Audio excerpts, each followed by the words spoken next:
गरीब आदमी टैक्स कम देता है, पढ़ा लिखा भी कम होता है और पॉपुलेशन में ज्यादा होता है। वहीं पे अमीर आदमी ये टैक्स भी सबसे ज्यादा देता है, पढ़ा लिखा भी होता है और पॉपुलेशन में कम होता है। फिर है पॉलिटिकल पार्टी, इलेक्शन लड़ती है और फिर जीतती है, उसके बाद अपना गवर्नमेंट बनाती है। फिर कॉर्पोरेट जैसे अंबानी, अडानी, टाटा एक्सेट्रा। जब ये पॉलिटिकल पार्टी गवर्नमेंट बनाती है इलेक्शन जीतकर, ये पार्टी इनको चंदा चाहिए किसके लिए? इलेक्शन लड़ने के लिए।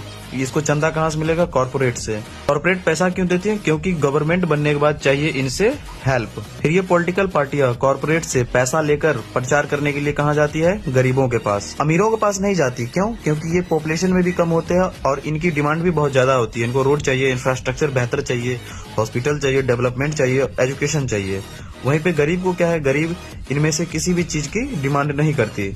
उनको सिर्फ 5 केजी राशन दे दो, 10,000 रुपया दे दो या धर्म और जाति के नाम पर लड़वा दो, फिर उसके बाद ये खुद ब खुद वोट बैंक बन जाती है। तो इस तरह पॉलिटिकल पार्टियां कॉर्पोरेट से पैसा लेती है, गरीबों से वोट लेती है और अमीरों से टैक्स लेती है। ये पॉलिटिकल पार्टियां चंदा कॉर्पोरेट से लेती है प्रचार के लिए, वोट गरीबों से लेती है और टैक्स अमीरों से लेती है देश चलाने के लिए। फिर जब गवर्नमेंट बन जाता है तो ये सबसे पहले गरीबों को इग्नोर करता है, लात मारती है, क्योंकि अब इनकी कोई जरूरत नहीं है। फिर 5 साल बाद ही इनकी जरूरत पड़ती है वोट के लिए। उसके बाद ये इग्नोर करती है अमीरों को। क्यों? क्योंकि ये वोट बैंक तो होती नहीं और टैक्स का क्या है? टैक्स तो किसी तरह ले ही लिया जाएगा। फिर आता है कॉर्पोरेट।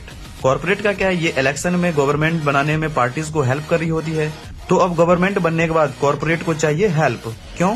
क्योंकि कॉर्पोरेट जो है मार्केट में अपना दबदबा बनाना चाहता है, तो इसलिए कॉर्पोरेट अपने अकॉर्डिंग पॉलिसीज बनवाती है, अपने मनमाने ढंग से पॉलिसीज बनवाती है। फिर गवर्नमेंट कॉर्पोरेट को पॉलिसीज बना देती है और इस तरह से किसी 1 या 2 कंपनी का एक फील्ड में कब्जा हो जाता है। जैसा भी टेलीकॉम इंडस्ट्री में एयरटेल और जियो का है, यहाँ पे हर एक आदमी के पास एयरटेल या जियो में से किसी एक का सिम होगा ही होगा, निश्चित रूप से होगा, और इसको मोनोपोली कहते हैं। फिर ये गवर्नमेंट जो पब्लिक की भलाई के लिए काम करती है, पब्लिक के लिए रूल्स बनाती है, अब ये कॉर्पोरेट के लिए रूल बनाने लगती है। फिर गवर्नमेंट पब्लिक बेनिफिट्स के लिए जब कॉर्पोरेट को कुछ भी पब्लिक बेनिफिट के लिए कुछ भी कहती है तो ये मना कर देता है और अपने मनमाने ढंग से काम करता है। अगर गवर्नमेंट इसके लिए कोई रूल्स भी ले आती है तो कॉर्पोरेट अपना काम को बंद कर देता है और फिर पब्लिक गुस्सा करती है, वो प्रोटेस्ट करने आ जाती है। फिर गवर्नमेंट पे इसके लिए कोई प्रेशर बनता है और फिर इस प्रेशर को कॉर्पोरेट गवर्नमेंट को कंपल्सन मजबूर करती है और इसको ब्लैकमेल करती है। इस तरह से गवर्नमेंट गरीब से वोट लेती है, अमीर से टैक्स लेती है और काम कॉर्पोरेट के लिए करती है।